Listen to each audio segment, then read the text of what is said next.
I was invited to give a presentation at the Rotary Club in downtown St. Paul. I got up there and started my talk and was telling them all about the statistics of alcoholism, and I saw people just sort of like nodding off and, checking their watches, and people were sort of sneaking out the back door, and I was losing them. So I just decided if I was going to hold this audience and was going to take advantage of this unique opportunity to speak at a Rotary Club, I better grab them. So I sort of literally threw the speech to the side of the podium there, and I said, I'm an alcoholic and an addict. I'm talking today about people like me. And I told them my story, not my 12-step story, but my story of addiction, my story of recovery, and the multiple treatments that I had had. And I had them. That was the day that I realized that the real power is in the personal story. There was a sharp rap on the door, followed by a muffled but unmistakable command from a voice outside in the hallway.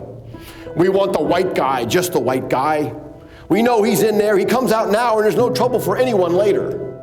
I relapsed in '94, and it was out of my relapse that both my parents and I recognized the gravity of this chronic illness, that people can be recovering and doing well and all of a sudden make a sharp left turn and go off the deep end. And that's what happened to me. My mind flashed back to that morning 4 days earlier when I had left my house in suburban Atlanta. I remembered kissing 4-month-old Thomas.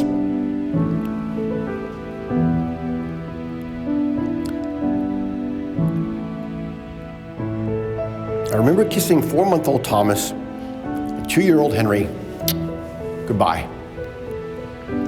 It was a Sunday afternoon, and I told their mother that I needed to run some errands before dinner. I drove to the parking lot on the corner of Boulevard and Ponce de Leon Avenues, approached a drug dealer with a thick scar running from his left ear down to the corner of his mouth, and paid him $100 for 6 marble-sized rocks of crack cocaine.